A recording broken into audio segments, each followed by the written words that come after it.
నిర్గమకాండము మనము సుమారుగా జనవరిలో మొదలుపెట్టాం.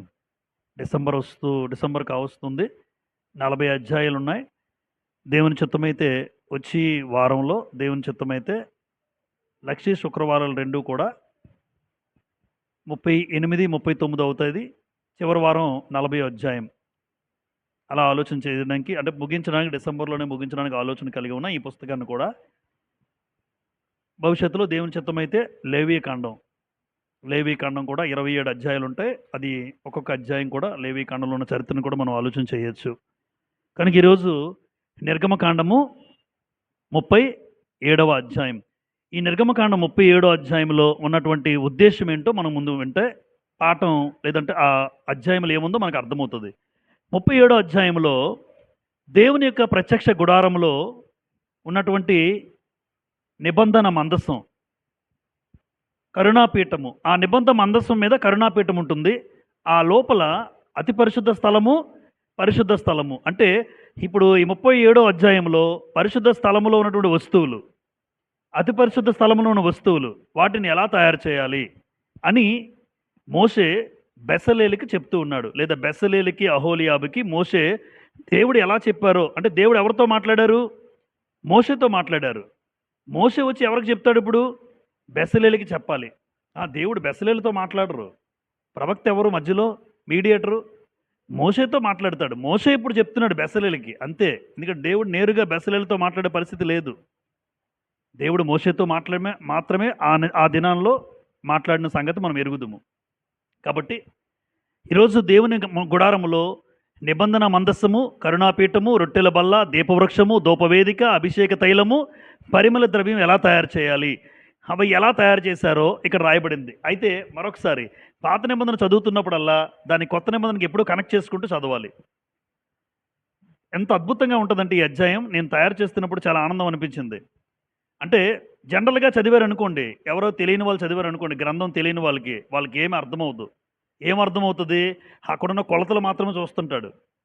మందస్సం తయారు చేశారా, మందస్సం కొలతలు ఇలాగున్నాయా, కరుణాపీఠం ఎలా ఉందా అన్న ఉద్దేశం అర్థమవుతుంది. కానీ అసలు మందస్సం యొక్క ఉద్దేశం కొత్త నిబంధన సంబంధాలుగా ఎలా అర్థం చేసుకోవాలి? మందస్సాన్ని ఎలా పోల్చాడు దేవుడు? అంటే పాత నిబంధనలో అంతా కూడా, ధర్మశాస్త్రం అంతా కూడా ఛాయ. క్రొత్త నిబంధన అది నీడ, ఛాయ. ఇది వాస్తవం క్రీస్తునందు. కాబట్టి ఇక్కడ చూడండి, నిబంధన మందస్సం గురించి మొట్టమొదటి 5 వచనాల్లో ఉంటుంది. 6 నుంచి 9 వచనాలలో కరుణ పీఠము, 10 నుంచి 16 వచనాలలో సముఖపు రొట్టెల బల్ల, 17 నుంచి 24లో దీపవృక్షం గురించి ఉంటుంది. 37వ అధ్యాయం 25 నుంచి 28 వచనాలలో ధూపవేదిక, చివరి వచనం ఒకే ఒక వచనంలో ఈ పరిమళ తైలం ఏంటి, అభిషేక తైలం ఏంటి అని రాయబడింది. ఇప్పుడు నేను ఇవన్నీ భాగాలను కూడా పాత నిబంధన చెప్పినట్టుగా రాయలేదు. పాత నిబంధనలు వచనాలు తీసుకుంటూ దాన్ని కొత్త నిబంధన కనెక్ట్ చేసుకున్నాను దేవుని కృపను బట్టి. పాత నిబంధన వచనాలే, కానీ లిటరల్గా అక్కడ ఉన్నటువంటి దీపవృక్షం చూస్తే మనకేముండదు. దీపవృక్షం ఉంది అంతే, దీపంలో వెలుగు, అక్కడ ఆ నూనె వేస్తారు, అది వెలుగుతూ ఉంటుంది, పెద్ద ఏమీ లేదు. కానీ ఆ వెలుగేంటో చెప్పాడు కొత్త నిబంధనలో. ఆ వెలుగేంటో తెలుసుకోవాలి. అసలు దీపవృక్షం కొత్త నిబంధనకి ఎలా అర్థమవుతుంది? ధూపవేదిక అంటే ఏంటి? అసలు పరిమళ తైలము అవేంటి? కాబట్టి ఈ రోజున దేవుని గుడారంలో ఉన్నటువంటి వస్తువులు ఉపయోగించుకొని మనం క్రొత్త నిబంధన సంబంధులుగా ఒక్కొక్క విషయాన్ని ఆలోచించడానికి సిద్ధపడదాం. దేవుడు పాత నిబంధనలు రాయించిన ప్రతి మాట కూడా క్రొత్త నిబంధనలో అద్భుతమైనటువంటి ఆత్మ సంబంధమైన అర్థాన్ని ఇచ్చేటట్టుగా ఉంటాయి.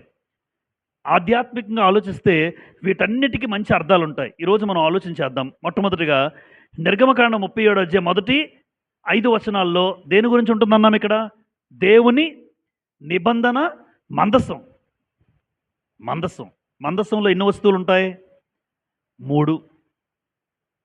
మన్నా గల పాత్ర, చిగురించిన అహరోను చేతికర్ర, దేవుని యొక్క నిబంధన పలకలు. ఈ 3 కూడా మందస్సంలో ఉంటాయి. ప్రధానమైనటువంటి మందస్సంలో ఈ వస్తువులు ఉంటాయి. ఆ మందస్సానికి పైన కెరూబులు ఉంటారు, ఒక 2 దేవదూతలు.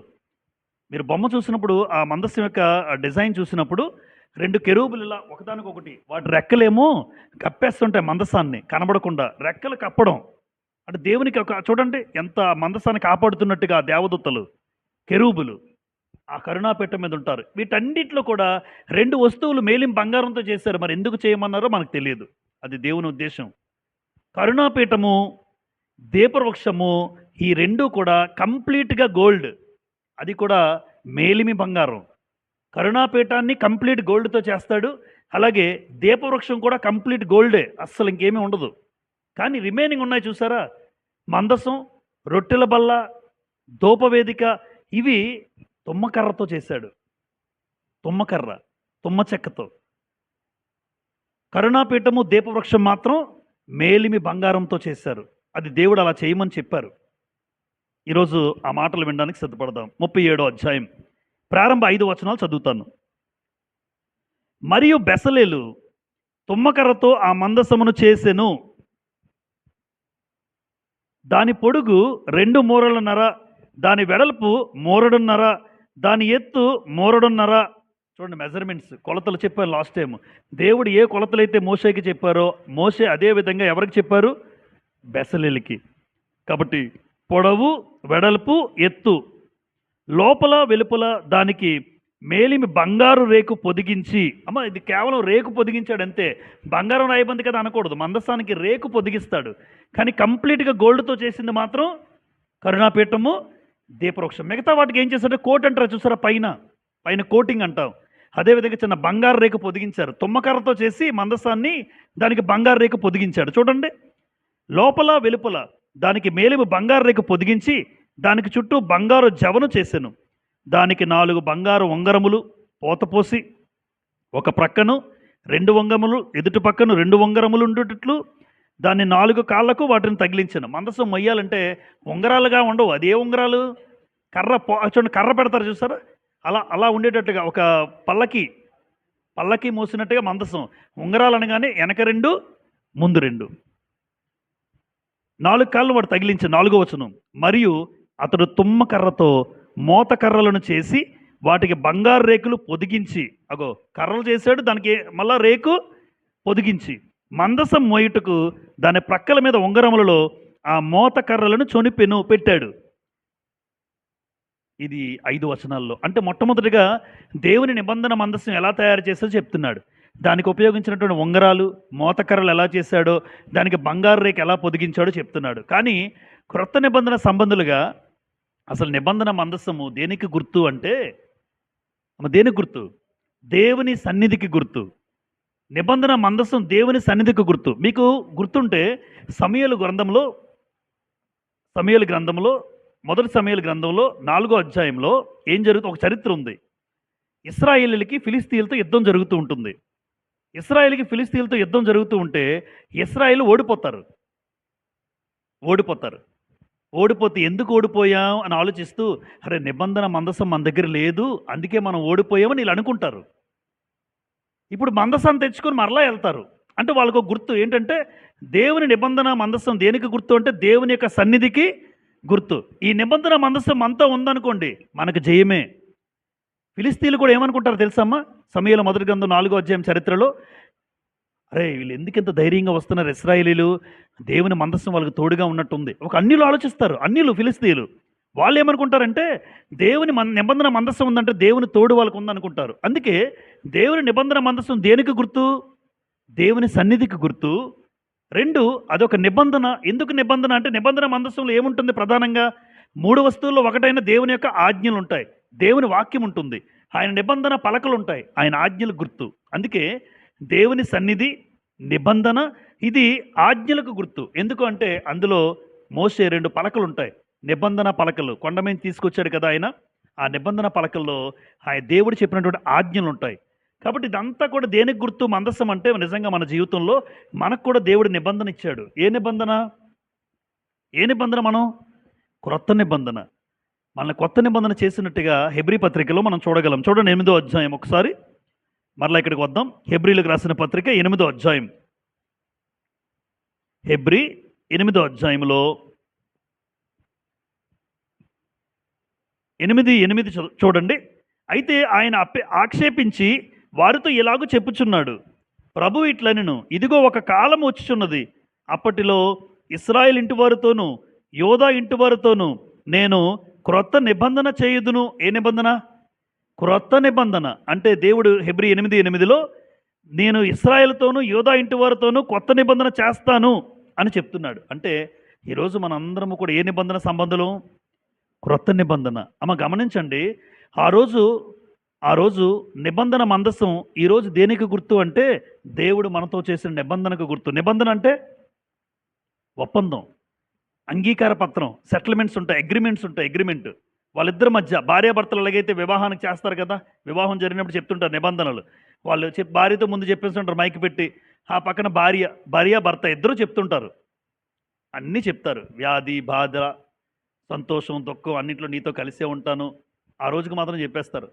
తర్వాత ఎలా ఉంటుందో తర్వాత మన పరిస్థితి. కొంతమంది కుటుంబాల్లో ఆ రోజుకి మాత్రం పెళ్ళి అయిపోలు కదా, కార్యక్రమం అన్నీ అయిపోలు కాబట్టి ఇద్దరు వాగ్దానం బాగా చేస్తాం అందరూ.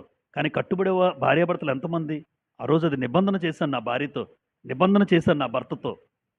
దేవుడు కూడా మనతో కొత్త నిబంధన చేశాడు. ఈరోజు కొత్త నిబంధన చేసినటువంటి దేవుడు మనం కూడా నిబంధనలు ఉండాలా తప్పిపోవాలంటారా? ఉండాలి. ఎందుకంటే నిబంధనను ఒప్పుకున్నావు. ఆ రోజు హృదయపూర్వకంగా బాప్తిజం పొందామంటే దేవునితో నిబంధన చేసుకున్నావు. కానీ ఆదాము నిబంధన మీరాడమ్మా, మీరాడని గ్రంథంలో చెప్తారు. చూడండి హోషేయ గ్రంథం త్వరగా 6వ అధ్యాయం 7వ వచనం.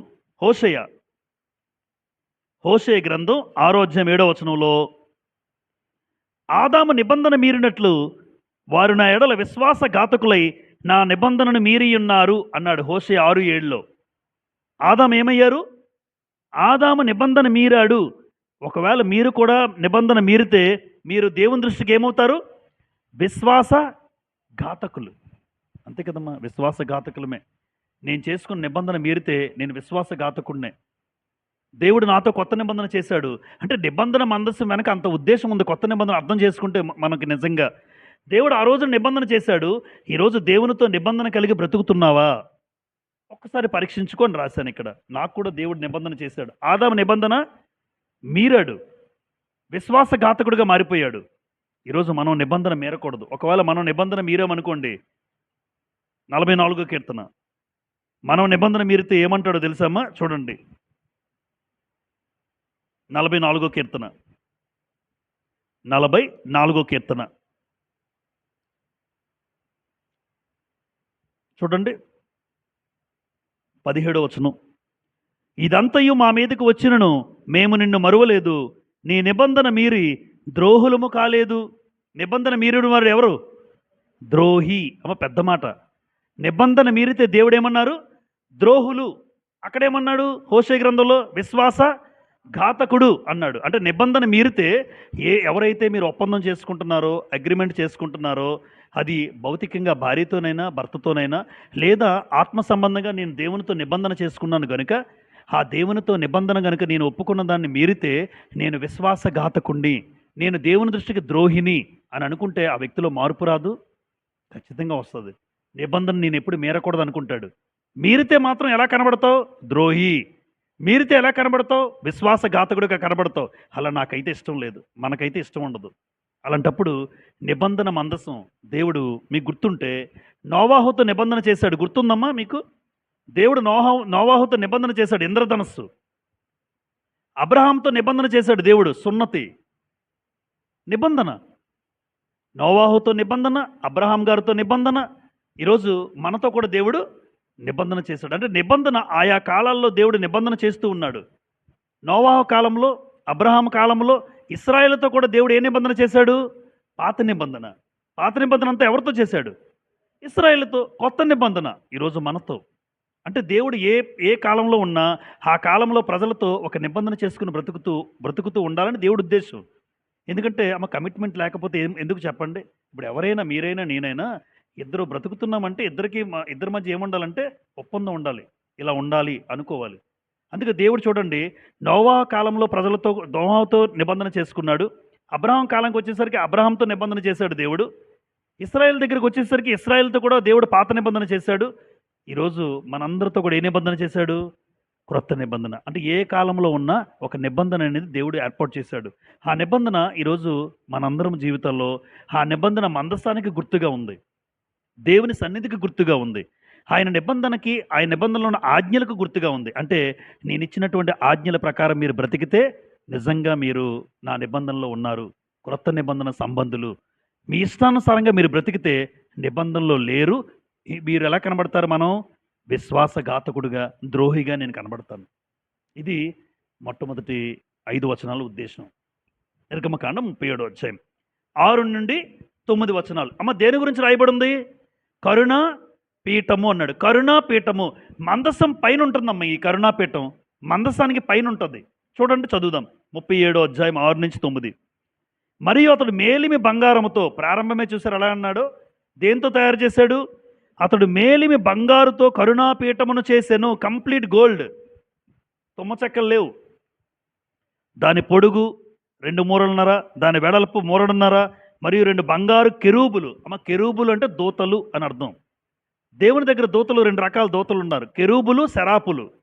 కెరూబులు ఉన్నారు, శరాపులు ఉన్నారు. అలాగే ప్రధాన దూతలు కూడా ఉంటారు. గాబ్రియేలు, మికాయేలు ప్రధాన దూతలు వాళ్ళు. మరియమ్మ టైంలో చూసారా, గాబ్రియేల్ దూత కనబడతారు.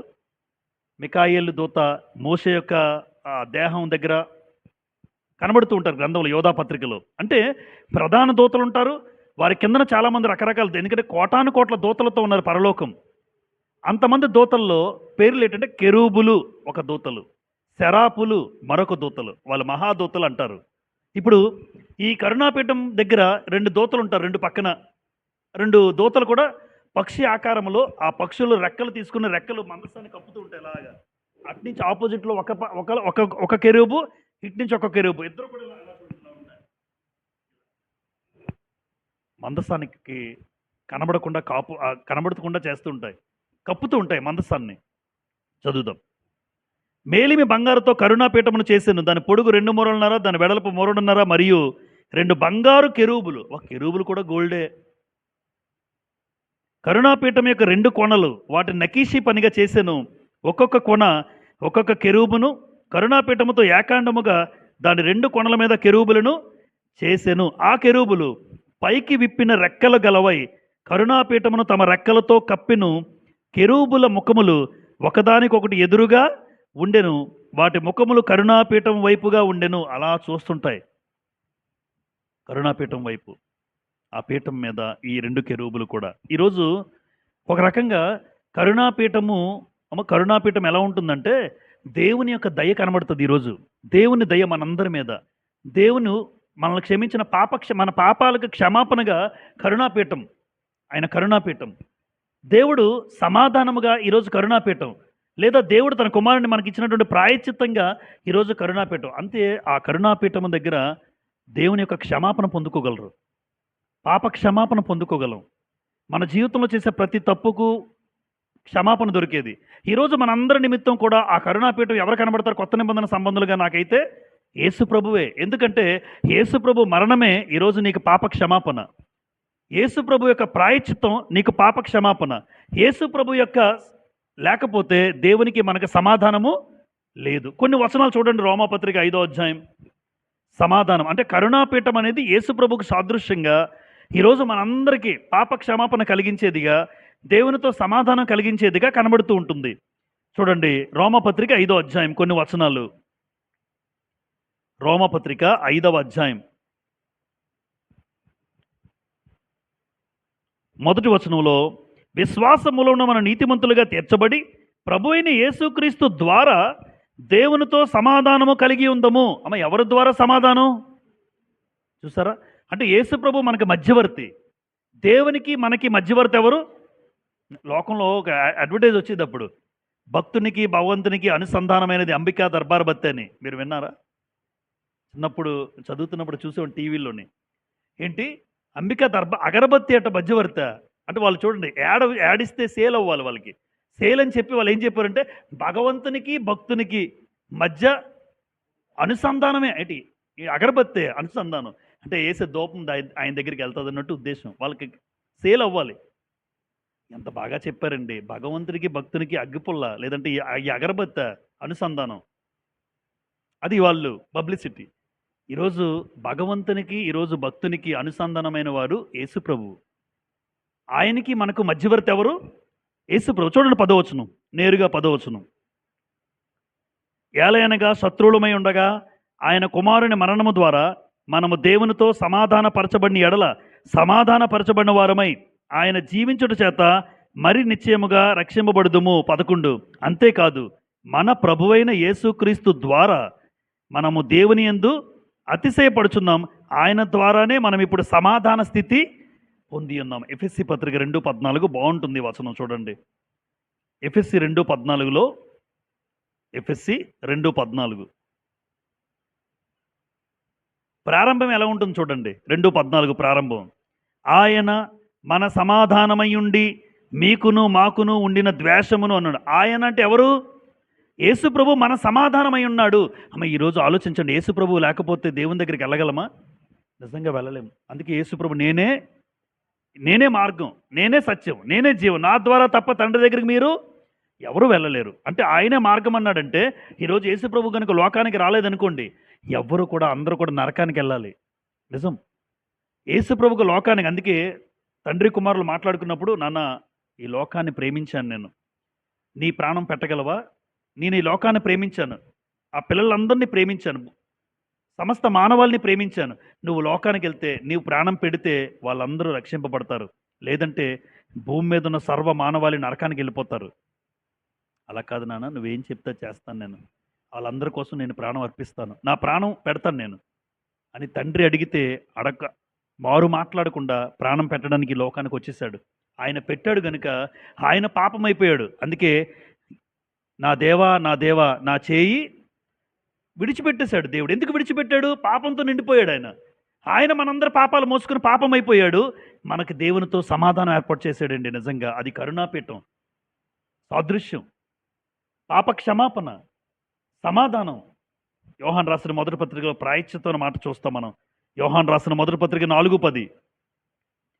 మొదటి యోహాను 4:10లో మనము దేవుని ప్రేమించుతమని కాదు, తానే మనల్ని ప్రేమించి మన పాపములకు ప్రాయశ్చిత్తమై ఉండుటకు తన కుమారుని పంపెను. ఇందులో ప్రేమ ఉన్నది. కుమారుడు ఏమవ్వడానికి వచ్చాడమ్మా? ప్రాయశ్చిత్తం. ప్రాయశ్చిత్తం అన్న మాటకు అర్థం ఏంటి? ప్రాయశ్చిత్తం అంటే మనం పొందాల్సిన శిక్ష మరొక ఆయన పొందుకోవడం. నా నిమిత్తం ప్రాయశ్చిత్తం చేశాడు అంటే నేను పొందాలి వాస్తవానికి, కానీ నువ్వు పక్కకు తప్పుకో నన్ను పంపించి యేసు ప్రభు నా శిక్షను అనుభవించాడు, మీ శిక్షను అనుభవించాడు. ప్రాయశ్చిత్తం. వాస్తవానికి తప్పు చేసింది నేను, శిక్ష పడాల్సింది మనకే. అంతేనా? లోకంలో ఎవరు తప్పు చేస్తే వాళ్ళకే శిక్ష ఏదైనా. కానీ ఇక్కడికి వచ్చేసరికి ఆయన ప్రేమ ఏం చూపించాడంటే, నువ్వు తప్పుకో నా పేరు పెట్టి, నువ్వు తప్పుకో, నీ శిక్షను నేను అనుభవిస్తాను. అది ప్రాయశ్చిత్తం. ఆయన ప్రాయశ్చిత్తం చేశాడు మనందరి కోసం. నిజంగా కరుణాపీఠము లాంటి ఆయన కరుణ, ఆయన దయ మన జీవితంలో పాప క్షమాపణ అనుగ్రహించి దేవునితో సమాధానం కలుగజేశాడు. నా శిక్షను భరించాడు, నేను పొందాల్సిన శిక్షను ఆయన పొందుకున్నాడు. అది కరుణాపీఠం గుర్తు చేస్తుంది మనకి పాత నిబంధనలో. కరుణాపీఠం. నిర్గమకాండం 37వ అధ్యాయం 10 నుండి 16 వచనాలు ఏమనుకున్నాం? సముఖపు రొట్టెల బల్ల. అంటే బల్లలా తయారు చేయాలి ఆ రొట్టెల బల్ల. ఈ 10 నుంచి 16 వచనాల్లో ఇది మనకు కనబడుతుంది. చదువుదాం ముందుగా. మరియు అతడు తుమ్మకర్రతో బల్లను చేసెను. దేంతో చేశారు? తుమ్మకర్ర. దాని పొడుగు 2 మూరలు, దాని వెడల్పు 3, దాని ఎత్తు 3.5. అంటే ప్రతిదానికి పొడవు వెడల్పు ఎత్తులు చేసుకుంటూ దేవుడు ఏ కొలతలు చెప్పాడో ఆ కొలతలు మేరకుండా ఎంత విధేయతతో బెసలేలు చేస్తుంటాడు చూడండి. ఎంత విధేయతతో చేస్తున్నాడు. ఎక్కడ కూడా మూర తగ్గకూడదు, చిన్నది కూడా తగ్గకూడదు. దేవుడు చెప్పిన కొలతలతో చేస్తూ అతడు దానికి మేలిమి బంగారు రేకు పొదిగించి దానికి చుట్టూ బంగారు జవను చేశాను. ప్రతిదానికి తుమ్మకర్ర పెట్టాడంటే దానికి బంగారు రేకు పొదుగుతున్నారు. లేదు కంప్లీట్ మేలిం బంగారం అయితే మేలిం బంగారం, లేదు లేకపోతే దాని మీద పొదుగుతూ ఉన్నారు. 11, 12 దానికి చుట్టూ బెత్తెడు బద్ది చేసి దానికి బద్ది పైన చుట్టూ బంగారు జవ, దానికి 4 బంగారు ఉంగరములు పోతపోసి దాని 4 కాళ్ళకుండిన 4 మూలల యందు ఆ ఉంగరములను వేసెను. బల్లను మోయుటకు మోతకర్రలుండు ఆ ఉంగరములు దాని బద్దెకు సమీపంగా ఉండను. అంటే బల్ల మీద ఎంత జాగ్రత్తగా ఏది పడితే అది ముట్టుకోకూడదు. అందుకని ఆ రొట్టెల బల్ల ఉంటుంది కదా, ఆ రొట్టెల బల్లకు కూడా దానికి కొన్ని చేశాడు, అది మొయ్యడానికి కర్రలతో. సముఖపు రొట్టెలు ఎవరు పడితే వాళ్ళు ముట్టుకోకూడదు ఆ రొట్టెలు కూడా. అందుకే ఈరోజు ఆ రొట్టెల విషయంలో నాకు ఏం గుర్తొచ్చిందంటే, రొట్టె అంటే క్రీస్తునందు ఏంటి మనకి? రొట్టె ఎవరు? క్రీస్తు శరీరం. చూడండి మనం చదువుకుందాం ఒక మాట. కొరింథీయులకు రాసినటువంటి యోహాను సువార్త చదువుకుని కొరింథీకి వెళ్దాం. యోహాను సువార్త 6వ అధ్యాయం యోహాను సువార్త 6వ అధ్యాయం. యోహాను సువార్త 6వ అధ్యాయంలో 57, 58. జీవమగల తండ్రి నన్ను పంపెను గనుక నేను తండ్రి మూలంగా జీవించుచున్నట్టే నన్ను తినువాడును నా మూలముగా జీవించును. నన్ను తినువాడు అంటే ఎవరిని తినాలి? ఆయన శరీరాన్ని జ్ఞాపకం చేసుకుంటూ ఏం తింటాం మనం? నన్ను తినువాడు నా మూలంగా ఏమవుతాడు? అందుకే రొట్టె ద్రాక్షరసం గురించి అందరికీ చెప్తుంటాను, అమ్మ మిస్ అవ్వకండి. ఎట్టి పరిస్థితుల్లో కూడా ఒకవేళ ఆ సమయానికి మీరు లేకపోతే, ఎప్పుడైనా అనానుకూల పరిస్థితులు ఏర్పడితే రావచ్చు, ఖచ్చితంగా సాయంత్రమైనా మీరు తీసుకోండి. మీ వాళ్ళు ఎవరైనా వచ్చి రాకపోతే వాళ్ళకి మీరు తీసుకెళ్ళని చెప్తూ ఉంటాను. నన్ను తినువాడు జీవిస్తాడన్నాడు, జీవిస్తాడు. ఇంకా ఉన్నాయి చూడండి 58. ఇదే పరలోకం నుండి దిగి వచ్చిన ఆహారము, పితరుల మన్నాను తినియు చనిపోయినట్టు కాదు, ఈ ఆహారము తినువాడు ఎల్లప్పుడూ జీవించునని నిశ్చయముగా మీతో చెప్పుచున్నాను. ప్రభు బల్లో చేయి వేయడం మానేస్తే ఒక రోజున దేవుడు వాళ్ళని పరలోకం చేర్చుకుని ఇష్టపడ్డు. ఎందుకో చెప్తాను నేను. కొరింథీయులు రాసిన మొదటి పత్రిక 10వ అధ్యాయం. కొరింథీయులకు రాసిన మొదటి పత్రిక 10వ అధ్యాయం 16వ వచనం, 10-16 చూడండి. మనము దీవించు ఆశీర్వచనపు పాత్రలోనిది త్రాగుట క్రీస్తు రక్తములో పాలు పుచ్చుకున్నటయే కదా. మనము విరుచు రొట్టె తినుట క్రీస్తు శరీరములో పాలు పుచ్చుకున్నటయే కదా. అంటే రొట్టె దేన్ని పోల్చారు? మనం విరుచు రొట్టె క్రీస్తు శరీరములో పాలు పుచ్చుకున్నటయే కదా. అంటే రొట్టెను విరుస్తున్నావు అంటే నువ్వు ఎవరి శరీరంతో పాలు పుచ్చుకుంటున్నావు? క్రీస్తు ప్రభు శరీరంలో నేను పాలు పుంజుకుంటున్నాను. ఎందుకంటే రొట్టె ఎవరు? ఆయన శరీరానికి జ్ఞాపకం చేసుకుంటూ తీసుకుంటున్నాం. ద్రాక్షరసము ఆయన రక్తాన్ని జ్ఞాపకం చేసుకుంటూ తీసుకుంటున్నావు. ఇప్పుడు రొట్టె తినువాడంటే ఎల్లప్పుడూ జీవించే స్థితిని పొందుకుంటాడు అన్నాడు ఇక్కడ. రొట్టె తినువాడు ఎల్లప్పుడూ జీవిస్తాడు. ఇంట్లో రొట్టె తినేవాడు భౌతికమైన రొట్టె గురించి కాదు ఇది. ఆత్మ సంబంధంగా రొట్టె అయినటువంటి క్రీస్తు శరీరాన్ని ఎవరైతే చేయి వేస్తారో ఆ వ్యక్తులు ఎల్లప్పుడూ జీవిస్తారట. రొట్టె ప్రభువుని ఏం చేయొచ్చు చెప్పండి? రొట్టె ప్రభువుని జ్ఞాపకం చేసుకున్నట. 11వ అధ్యాయం 23వ వచనం కొరింథీ. నేను మీకు అప్పగించిన దానిని ప్రభు వలన పొంది తిని, ప్రభు అయిన యేసు తాను అప్పగింపబడిన రాత్రి ఒక రొట్టెను ఎత్తుకొని కృతజ్ఞతాస్తుతులు చెల్లించి దానిని విరిచి, ఇది మీ కొరకైన, చూసారా ఆ రొట్టె ఏంటి? ఇది మీ కొరకైన విరవబడినటువంటి నా శరీరం విరవబడింది సిలువలో. ఆ శరీరం విరవబడిన శరీరాన్ని జ్ఞాపకం చేసుకుంటూ నువ్వేం విరవాలి? ఈ రొట్టెను విరవాలి. ఏమో అర్థం అది. శరీరము దున్నేశారు సిలువలో. నా శరీరం ఎలాగైతే మొక్కలు చేసేసారో విరవబడిందో, ఆ విరవబడిన దేహాన్ని జ్ఞాపకం చేసుకుంటూ ఈ రొట్టెను మీరు విరవాలి. 24. దానిని విరిచి, ఇది మీ కొరకైన నా శరీరము, నన్ను జ్ఞాపకము చేసుకుంటకై దీన్ని చేయుడని చెప్పాను. అంటే రొట్టె విరుస్తున్నప్పుడల్లా మీరు ఎవరిని జ్ఞాపకం చేసుకోవాలి? క్రీస్తుని జ్ఞాపకం. రొట్టె విరవట్లేదంటే, ఆ రొట్టె విరవడానికి నువ్వు ఆరాధనకి రాకపోతే ఆయన కూడా అంటాడు, నేను కూడా జ్ఞాపకం చేసుకుని అంటాడు. నన్ను గణపరచువారిని నేను, అంతే, నన్ను గణపరచువాడిని నేను గణపరుస్తాను. నన్ను మర్చిపోయేవా? నేను మర్చిపోతాను. ఆయన మర్చిపోతే ఆ వ్యక్తి పరలోకానికి రాడు. ఆయన మర్చిపోతే ఎందుకు వస్తాడు? అందుకే నేను బాధపడుతుంటాను ఎప్పుడు. రొట్టె ప్రభువుని జ్ఞాపకం చేసుకోవడం, లేదంటే ఆయన కూడా నిన్ను జ్ఞాపకం చేసుకోడు. ఎల్లప్పుడూ జీవించే స్థితి ఆ క్రీస్తు శరీరం బట్టి రొట్టెలో ఉంటే, ఆ రొట్టె ప్రభువుని జ్ఞాపకం చేసుకోవడం అయితే, నేను ఖచ్చితంగా ప్రభు బలలో చేయి వేసి తీరాల్సిందే. ఆరాధనలో ఎక్కడున్నా నేను వేయాలి. ఎందుకంటే ఒక రోజున ఎల్లప్పుడూ జీవించే స్థితిని పొందుకుంటాం ఆ ప్రభు బలను తీసుకోవడం వల్ల. లేదంటే ఏమనుకుంటాడంటే ప్రభువును మీరు మర్చిపోయారు అనుకుంటాడు. ప్రతి వారం మనం ఎందుకు చేయి వేస్తున్నాం జాగ్రత్తగా అంటే, ఆయన్ని జ్ఞాపకం చేసుకోవడం, ఆయన మరణాన్ని జ్ఞాపకం చేసుకోవడం, ఆయన త్యాగాన్ని జ్ఞాపకం చేసుకోవడం. అదే నువ్వు మర్చిపోతే ఆయన అనుకుంటాడు నాకన్నా నీకు గొప్ప పనులు ఉన్నాయని అనుకుంటాడు. ఆయనకన్నా మీకు ఇంపార్టెంట్ వ్యక్తులు ఉన్నారు. నన్ను మర్చిపోయినప్పుడు అసలు మీరు ఎందుకు రక్షణ పొందారని అడుగుతాడు ఒక రోజున. నమ్ముకోకుండా ఉండడమే మంచిది అంటాడు. మీరు నమ్ముకున్నారా? ఖచ్చితంగా చేయి వేయాలి. నంబర్ 4, 37వ అధ్యాయం 17 నుండి 24 వచనాలు. ఈ 24 వచనాల్లో 17 నుంచి 24లో దేని గురించి ఉందన్నాము? దీప వృక్షము. దీప వృక్షము అంటే మనకి ఈ దీప వృక్షం అనేది ప్రత్యక్ష గుడారములో 2 భాగాలుగా అతి పరిశుద్ధ స్థలం ఉంటుంది, అలాగే బయట పరిశుద్ధ స్థలం. ఈ పరిశుద్ధ స్థలములో లోపల గుడారం అంతా చీకటిగా ఉంటుంది. చీకటిగా ఉంటున్నటువంటి ఆ గుడారంలో ఒక యాజకుడు ఎలా సేవ చేయగలడు? చేయలేడు. మీరు ఇంట్లో పని చేసుకోగలరా కరెంట్ పోతే? ఎప్పుడు కరెంట్ వస్తుందా అని చూస్తుంటాం. చూడండి, మనం నిజంగా ఏది లేదనుకుంటే ఆగుతాం అలాగా, ఎప్పుడు కరెంట్ వస్తుందా? ఎందుకంటే చీకటి. చీకట్లో ఏ పని నువ్వు చేయలేవు. ప్రత్యక్ష గుడారంలో కూడా దీపాల వెలుగులో యాజకుడు చేస్తుంటాడు పరిచర్య. అక్కడ ధూపం వేసిన లేదా రొట్టెల బల్ల దగ్గర ఏదైనా పని చేయాలన్నా ఆ గుడారంలో ఏ పని చేయాలనే చీకటి కనుక ఈ దీపాలను దీపవృక్షాన్ని వెలిగిస్తాడు. ఒక్కొక్క దీపవృక్షానికి చూడండి 3 కొమ్ములు ఉంటాయి ఒక పక్క. దీనికి 3 కొమ్ములు, 3 కొమ్ములు, దానికి పువ్వులు, దానికి గిన్నెలు. ఆ దీపాలు ఉన్నటువంటి మొత్తం 7 దీపాలు ఉంటాయి.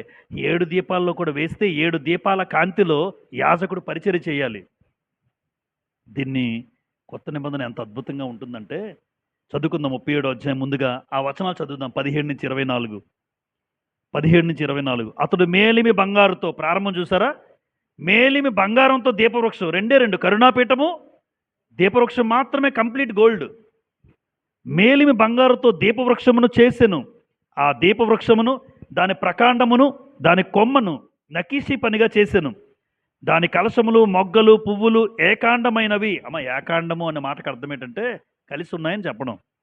అంటే ఏకంగా విడిపోయినట్టు కాదు, ఒకే కాండానికి అవన్నీ కూడా ఒకే కాండం. చూడండి, ఒకే కాండం, కొమ్మలు ఇటొక 3, ఇటొక 3, అలా ఏకాండము అంటే ఒకే కాండం నుంచి వచ్చినవి అని అర్థం. శాఖలు. దీపవృక్షం యొక్క ఇరు పక్కల నుండి 3 కొమ్మలు, అట్లు దాని పక్కల నుండి 6 కొమ్మలు బయలుదేరాయి. ఒక కొమ్మలో మొగ్గలు, పువ్వులు గల బాదము రూపమైన 3 కలశాలు, అంటే గిన్నెలు, కలశాలు. 2వ కొమ్మలో మొగ్గలు, పువ్వులు గల బాదము రూపమైన 3 కలశములు.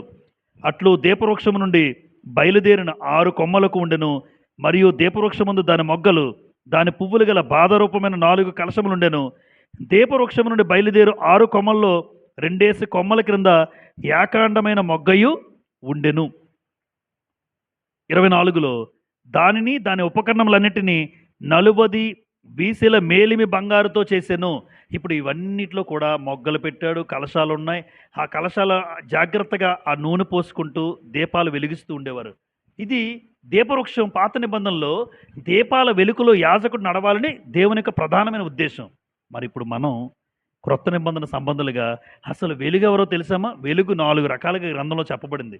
వెలుగు అన్న మాట, దేవుడు ఏమై ఉన్నాడు? వెలుగై ఉన్నాడు. యేసుప్రభు ఏమై ఉన్నాడు? వెలుగై ఉన్నాడు. వాక్యం ఏమై ఉంది? వెలుగై ఉంది. క్రైస్తవులు ఈ లోకానికి ఏమై ఉన్నారు? 4 వచనాలు చూద్దామా? యోహాను రాసిన మొదటి పత్రిక. అంటే పాత నిబంధనలో దీపాల నుంచి వెలుగు యాజకుడు నడుచుకుంటూ అక్కడ లోపల పనిచేయడానికి ఉపయోగపడితే, ఈరోజు భూమి మీద బ్రతుకుతున్నటువంటి ప్రతి క్రైస్తవుడు కూడా ఏ వెలుగును నమ్ముకొని ఏ వెలుగులో నడవాలి అంటే, యోహాను రాసిన మొదటి పత్రిక 1వ అధ్యాయం 5వ వచనం చూడండి. 1 యోహాను పత్రిక 1:5. మేము ఆయన వల్ల విని మీకు ప్రకటించు వర్తమానమేమనగా, దేవుడు వెలుగై ఉన్నాడు, ఆయన యందు చీకటి ఎంత మాత్రమును లేదు. పాత నిబంధనలో దీపాలు వెలిగే కనబడుతుంది. చదివితే, గ్రంథం చదివితే ఏమర్థమవుతుంది? దీపాలు వెలిగే కనబడుతుంది. కానీ అసలు వెలుగు ఎవరై ఉన్నారంటున్నాడు ఇప్పుడు? దేవుడు వెలుగై ఉన్నాడు, ఆయన యందు చీకటి ఎంత మాత్రమును లేదు. యోహాను సువార్త 8:12. సువార్త, యోహాను సువార్త 8:12 చూడండి. మరలా యేసు, నేను లోకమునకు వెలుగును, నన్ను వెంబడించేవాడు చీకటిలో నడువక జీవపు వెలుగు కలిగి ఉండునని వారితో చెప్పెను. లోకానికి ఏమని చెప్పుకున్నాడు యేసు ప్రభు?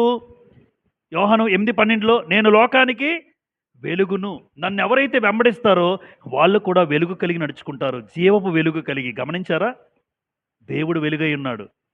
యేసు ప్రభు ఏమై ఉన్నాడు? లోకానికి వెలుగై ఉన్నాడు. 119వ కీర్తన 105వ వచనం, కంఠత వాక్యం.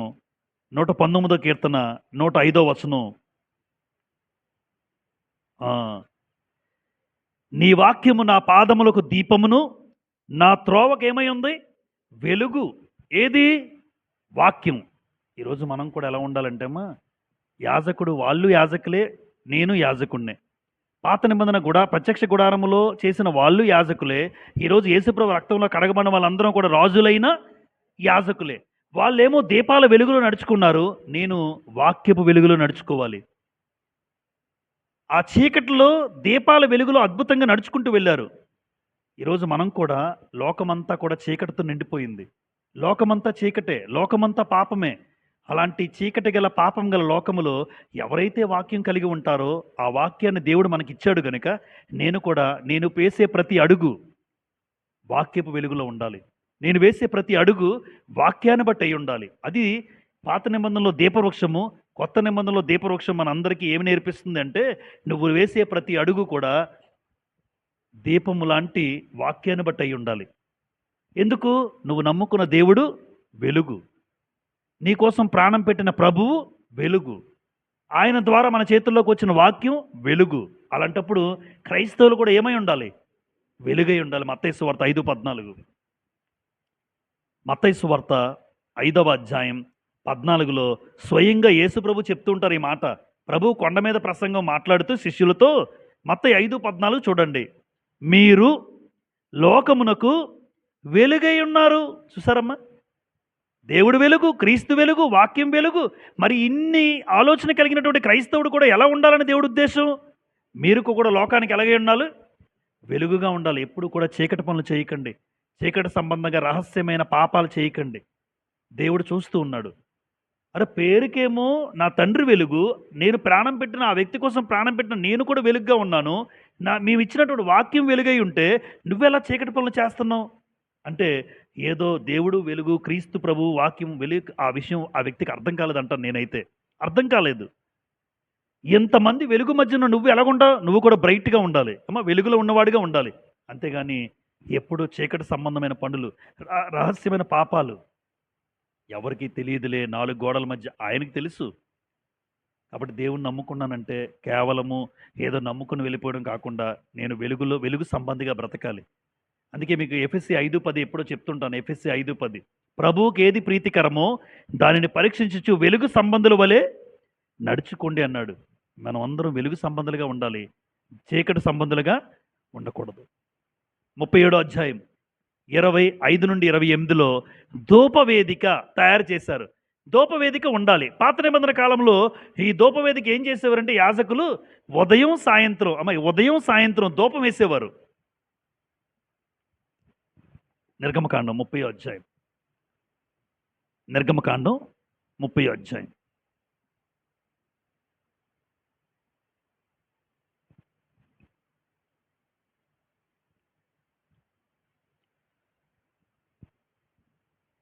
ముప్పై అధ్యాయం 8వ వచనం. మరియు సాయంకాలమందు అహరోను ప్రదీపములు వెలిగించినప్పుడు దాని మీద ధూపము వేయవలెను అన్నాడు. చూడండి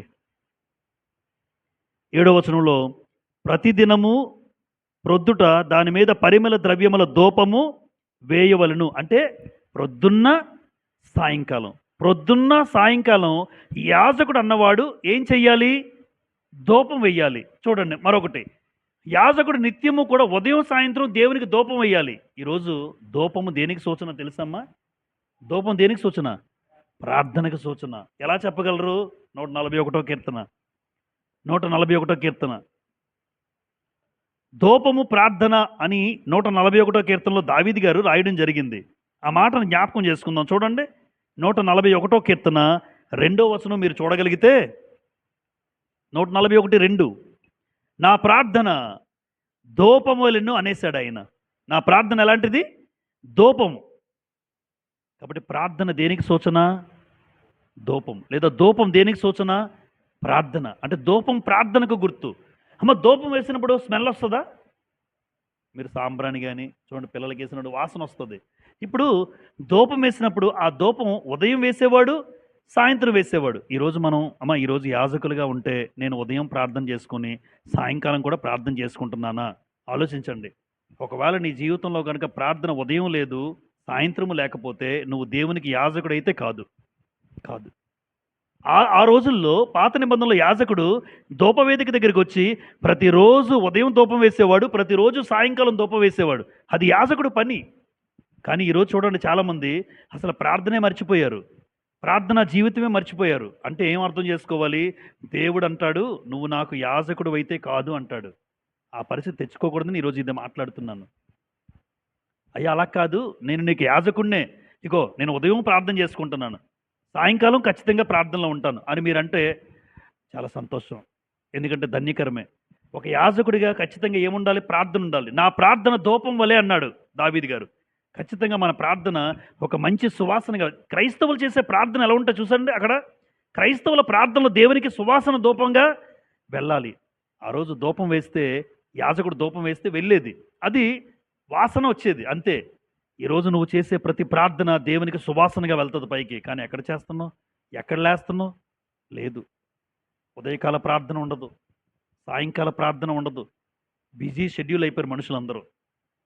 బిజీ, మనకున్న పనులు బట్టి, ఉద్యోగాలు బట్టి, పిల్లలు బట్టి, యాతనలు బట్టి, ఎన్నో వీటన్నిటిని బట్టి అసలు ఉదయం ప్రార్థన సాయంకాలం ప్రార్థన లేకపోతే యాజకుడి యొక్క జీవితంలో అది జీవితమే కాదు. అందుకే యాజకుడు నిత్యము కూడా ప్రార్థించాలి.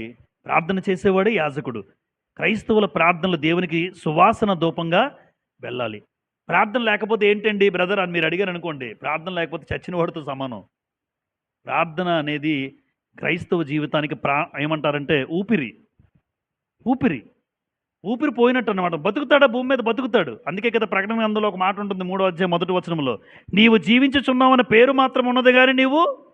అలాంటి మృతులైన యాజకులు ఎంతమంది ఉన్నారో, ఎంతమంది కొత్త నిబంధన క్రైస్తవులు ఉంటారో. ఎందుకు?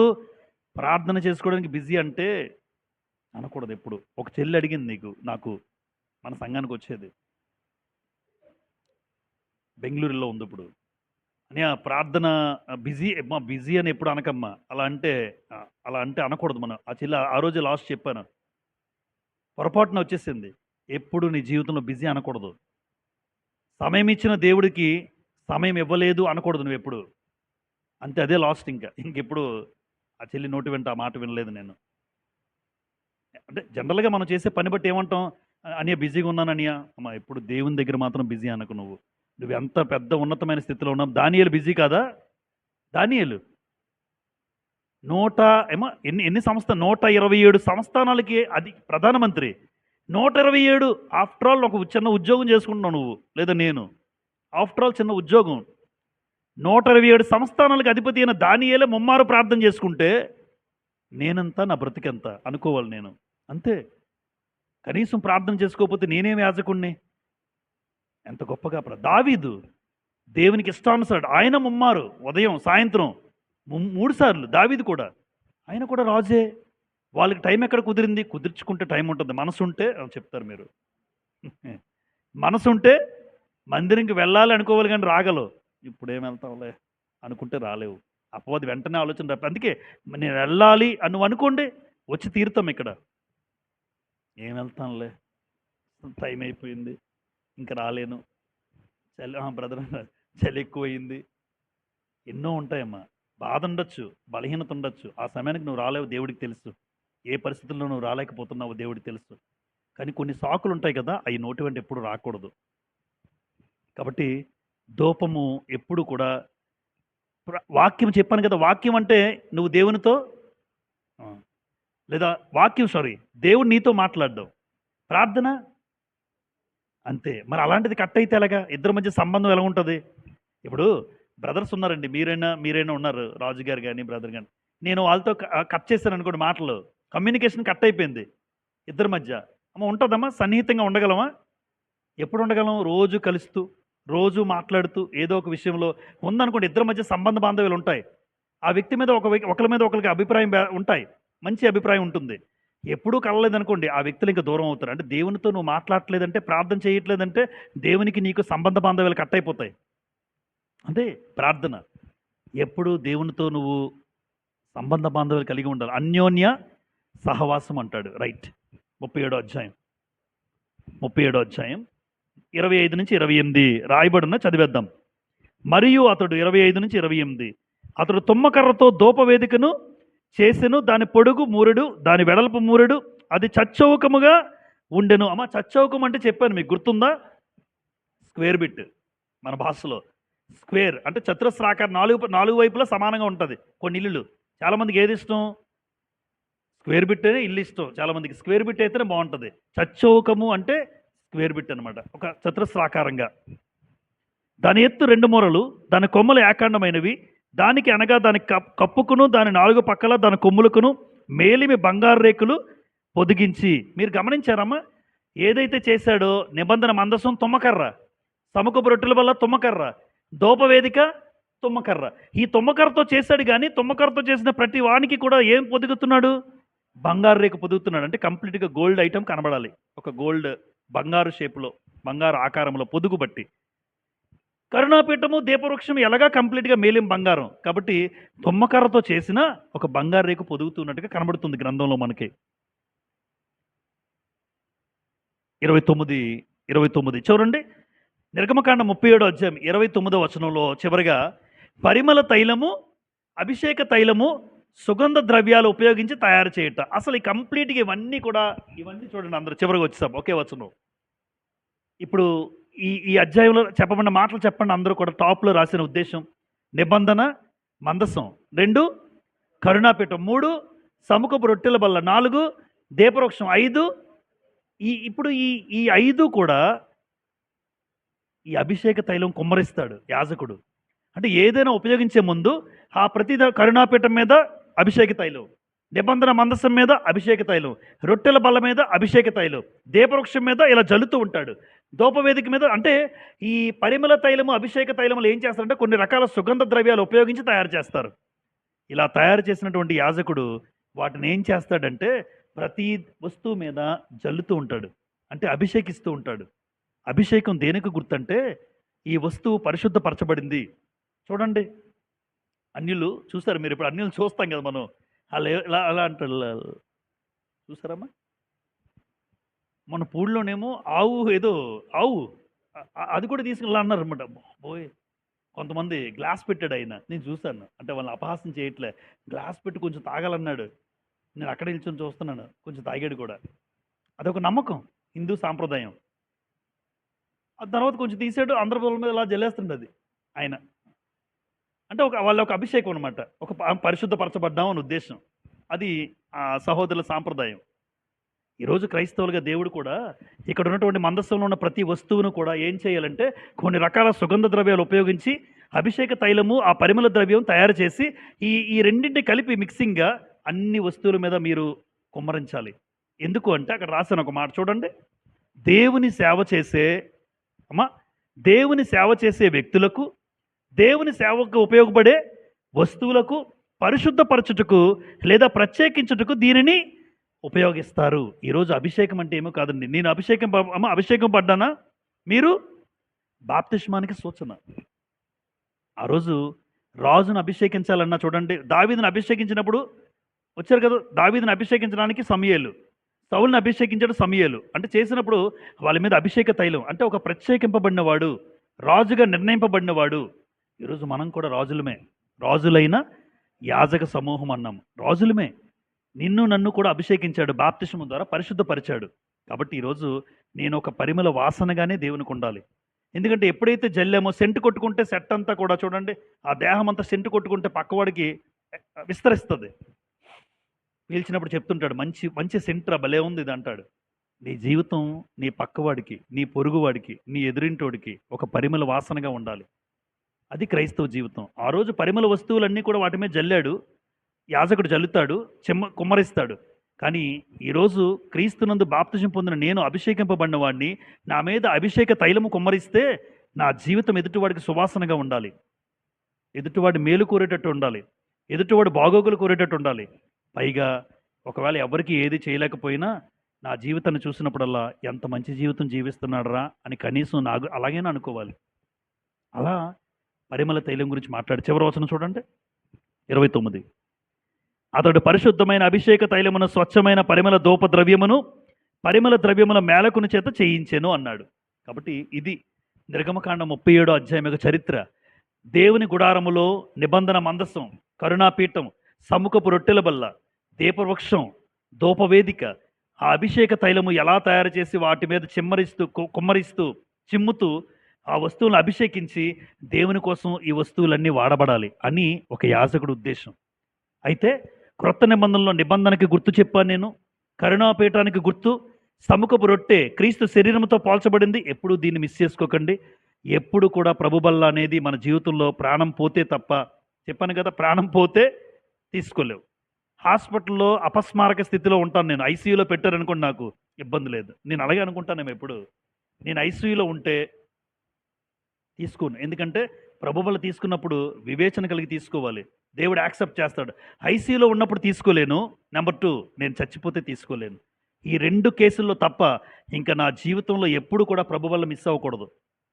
ఒకవేళ ఆ రోజు అన్‌ఎక్స్‌పెక్టెడ్‌గా రాలేని పరిస్థితి అయితే సాయంత్రమైనా వెళ్లి నువ్వు తీసుకోవాలి. ప్రార్థించుకొని, సేవకుని పిలిపించి, వాక్యం చెప్పించుకొని.